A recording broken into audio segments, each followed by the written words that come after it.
Hello again. Halloween is creeping closer. I still decorate my house, carve a pumpkin, host a party, dress in a costume, watch scary movies, and wait for trick-or-treaters who never come.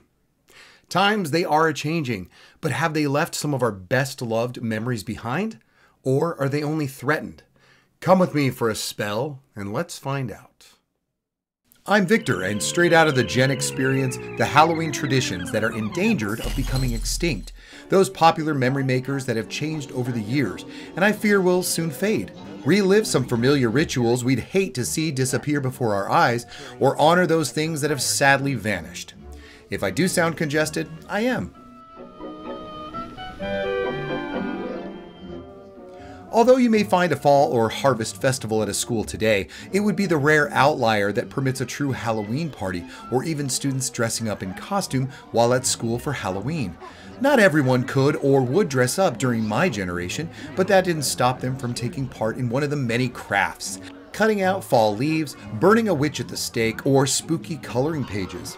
Who remembers having a superhero teacher who would carve an actual pumpkin during the school day, having us all participate with input on the class jack-o'-lantern? Are many schools today allowing students to dress up? We often had a parade and trick-or-treated in the older kids' classrooms, whether we wore a costume or not.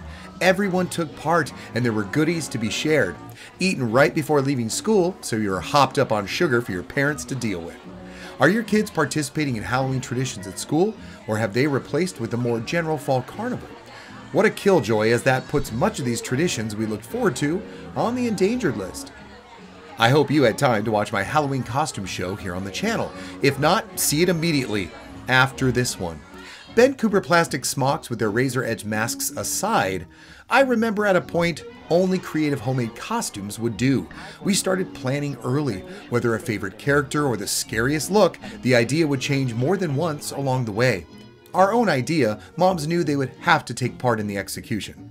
Parents were roped into the logistics, and although the end results weren't exactly what we had envisioned, we were proud of the Halloween costume that we dreamed up, created, and wore on Halloween night. Which homemade costume do you remember most?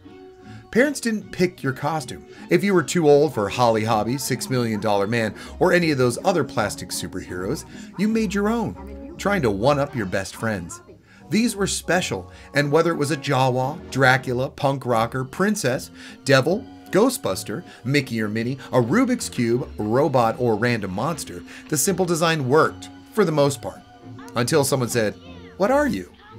Well, you knew what you were, and you felt confident in your mix and match pirate costume or the ever-present hobo. Everyone was a hobo at least twice. All made from your family's old clothes or donated items, with just a touch of added makeup. Today it seems all about the purchase, running by the store and quickly buying up a costume from dozens of choices, or perhaps selecting from your seemingly countless dress-up costumes from your chest of play clothes. This was not a thing. Today they're all branded and official, if not risque versions of familiar characters. Even so, they seem to lack the creativity of your makeshift look gathered from Goodwill or Dad's closet. A representation of your favorite character, even if not an exact duplicate. It worked, and we felt accomplished as you spent little to no money. Are you making your own costume from parts and pieces? Or better yet, is anyone sewing a costume for someone in your family? The nature of buying a complete look today has become just like everything else. A flash in the pan moment in time that's as disposable as any modern trend. In a time of making your own costume, it was all about showing off. Speaking of showing off, we loved driving down our neighborhood streets and spotting a house that had decorated for Halloween. And then we'd yell, "Halloween house!" It was time to decorate, and all it took was an articulated skeleton on the door. Or a Frankenstein. Or a funky-ass jack-o'-lantern thing. Whatever this is. Made from thick paper, colored decorations dotted the windows of the walls in no particular order. Images of beasties that were as recognizable as any holiday icon. Traditional Halloween orange, black, green, and maybe purple dominated, while stretched cotton spiderwebs over the front of the house were also an exciting sight, and made you take note to stop there for trick-or-treating. Hay bales and dried corn stalks decorating your front porch were an incredible fall touch if you went the extra mile, like we did. They were also perfect to continue as your Thanksgiving decorations. The hay bales specifically were just right for a precariously perched pumpkin illuminated by eerie candlelight. Now don't start screaming that decorating isn't endangered. I know people still decorate for Halloween, and thank God for them. But today it seems like it's one extreme or the other, all or nothing. If you cannot keep up with the Joneses' over-the-top themed lawns and house displays, then it's why bother? It's like we pushed the simple festive overlays and subtle nods to the spooky holiday 6 feet under. That's what's missing. Once a majority of our neighbors got into the spirit, even just a couple of small items of the decor created a sense of united atmosphere. Community unity, letting everyone know you were in on the fun at hand. But now, if you can't have a real-life cemetery transplanted into your yard, then most just don't do anything at all. I don't recall when I first saw an animated decoration, and gory, gruesome, and grotesque decor was more implied than outright displayed back then, although I'm not against it. The most elevated at the time were handcrafted hanging bodies or makeshift crafted ghosts blowing in a tree. Decorating today seems either feast or famine. The minimal designs that symbolize the roots of the celebration are more and more rare, and when they are there, they're just too cute, too damn adorable. If not Halloween, then when do we introduce our kids to these minor scares here and there? Over-the-top decor, automated jump scares, and frightening excessive decorations don't bother me at all. They remind me people still love the holiday. As for everyone else, don't forgo the small decorations in your window. Join the living by celebrating the undead and keep it easy with popular standbys from years past. You'll be amazed how much that means to people. Decorating doesn't have to come from Home Goods or Michaels. Do anything and help get Halloween decorating off the endangered holiday list and support those who still venture out on that special night. Speaking of special, perhaps second only to the myriad of Christmas specials, Halloween had its fair share of both spooky-themed episodes of your favorite shows and some specific holiday watch or you'll miss it special television events. It's The Great Pumpkin Charlie Brown, Disney's Halloween Treat, Garfield's Halloween Special, and even the trippy Witches' Night Out. Today, network TV avoids Halloween like a zombie plague, and your favorite streaming shows won't bother but with a background mention. Sad as it was such an anticipatory tradition of the season. Who didn't want to see Michael Knight visiting the Psycho House? The excitement kids once had for the holiday was also ignited by the countless Halloween commercials that kept us company between our favorite shows and Halloween on the forefront of our minds. Halloween commercials barely have a place on network between the law firms and the new drug ads. Streaming ads are unmemorable 5 seconds of unimaginative tripe.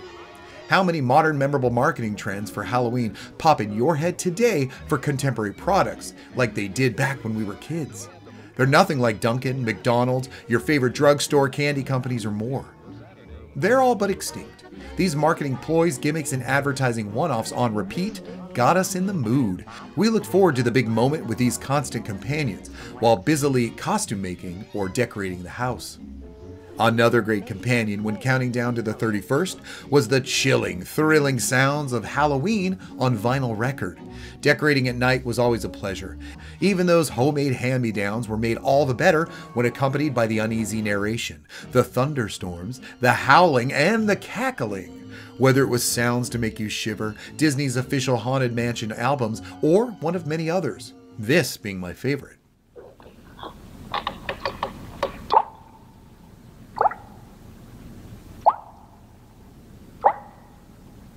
What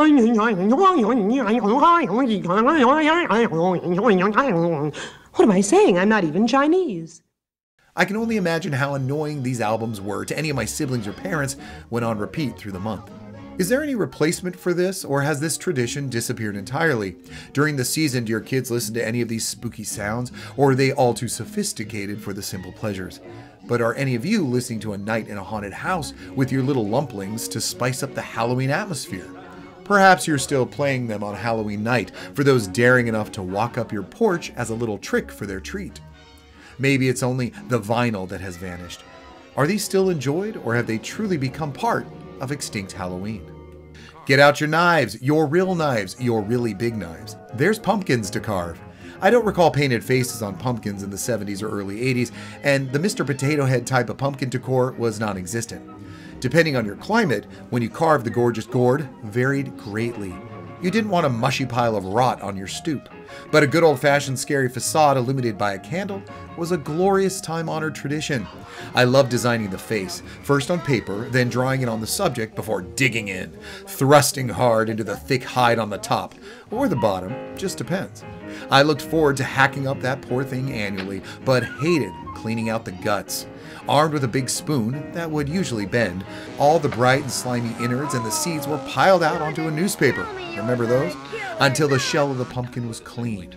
Time to carve that face. You had such high hopes, but usually got the standard look in the end. Which was fine, because after you lit up the face of your typically angular cut eyes, mouth, and nose, that creepy orange glow never failed to fright. I always preferred mine scary, sharp teeth, a grimace, and angry eyes. Packing you an extra pair of shoes and your angry eyes, just in case. What about you? How many kids today get the opportunity to carve their own pumpkin? Yes, some fantastic and safer ways to carve a pumpkin have been created, and I hope kids are continuing to learn the responsibility of cutting safety. We always had a parent or older sibling supervising, or nearby, but we got to do it on our own, as they stepped in only when necessary.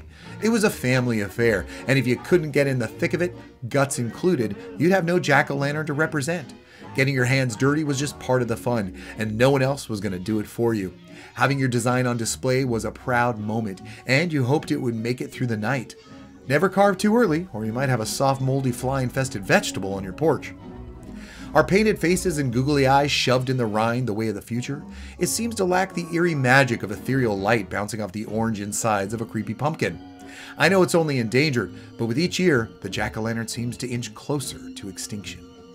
Trick-or-treating was October 31st. Friday, Saturday, or Tuesday. It was a shared experience, not just for your family, but for the neighbors and friends. Adults didn't mind the deviation from the typical routine when the festivities were on a school night, and frankly, got into the celebration just like anybody else. Taking part in the endless parade of kids ranging in age from about 5 to 13, knocking on the door and yelling, "Trick or treat!" in a way that ever-presence made it seem safer. It took a village, and during the Gen experience, the village participated. Statistically safer today than in the 70s and 80s, still the hordes of kids trick-or-treating has diminished over time, and some places have a curfew. The only curfew we knew were porch lights, when you ran out of welcoming homes to visit, and only dark and uninviting places surrounded you. It was time to bask in your spoils. Roaming the streets in groups of 2 or more, only the youngest children had a chaperone or parent or disaffected older sibling. Along the way of growing up, you graduated somewhere to going out on your own with another costumed sibling or just your best friend. If you had a flashlight or a glow stick, it only ended up at the bottom of your bucket, and no one was caught dead with a McDonald's safety cuff. Trick or treat safety cuffs. They're shiny aluminum foil with bright orange stripes, so... We didn't pile into cars just to be transported to affluent subdivisions with bigger, better chocolate bars. We weren't scheduled for a trick-or-treat trail at an organized event or trunk-or-treat at the church. We relished being in our neck of the woods and weren't afraid to explore, showing up at the doors of those we knew and those we never met. We had looked forward to this night way too long to have it messed up with some programmed event, void of any life lessons learned in real time, under the ever-watchful eye of parents. My little goblins will be out long after dark. I hear kids rarely say trick or treat. Are they even taught this? What once was shrieks of the phrase followed by a chorus of laughter while kind folks handed over the goods is now often silence accompanied by blank stares. Sometimes you sense them out there on your porch, but there's no knock or ring of the doorbell. It's like if you don't have a Ring camera, they don't know what the hell to do. But at least they're trick-or-treating, trying their best to make the most of this time-honored tradition. Do you see the organic rite of passage of trick-or-treating quickly becoming extinct? Joining the much-loved and hoped-for McDonald's gift certificates in the afterlife? Rest in peace. There is no doubt an obscene amount of candy and other treats make it back home after some trick-or-treating. Then and now.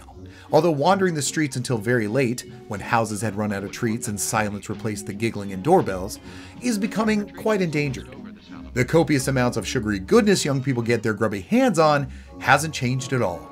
Besides the usual trick-or-treating, the church trunk-or-treat, the block party, or annual Halloween haunt are just some of the endless ways kids wind up with a sugar high that lasts longer than the holiday itself.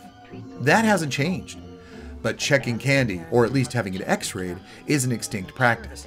Luckily, hoarding your candy and telling yourself you can stretch it to Thanksgiving is still alive and well. And I'm sure there's some parents who abscond with their kids' booty to snack on, to split up, to give away, or just regulate the intake.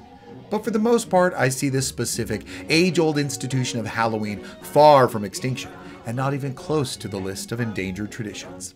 You know, we didn't stop going out in costume begging for candy until somewhere around official teenage years during the Gen Experience. But once we stopped going out, we started to give it up. The candy, that is. We were thrilled to be entrusted with distributing the sweets, often along with a gentle fright to those earning their treats. Another Halloween is here, and I miss the trick-or-treaters at my door. It seems like so many things, the holiday is getting scrubbed and purified even more than during the satanic scare of the 80s. But it's fun to remember how we Halloweened, and I hope you'll let us all know how you're keeping the spirit of Halloween's age-old traditions alive with your own families. One of my viewers called my Halloween shows cozy, and I like to think they were right. Thank you for that, and thanks for watching. Now don't try and trick me, treat me to a like and subscribe. There are so many wonderful treats from the Gen Experience, so please have a look around. Be my guest. I hope you enjoyed the fun we have here and the memories too. Come back soon. Only one more week of Halloween shows. Until next time. I got it wrong.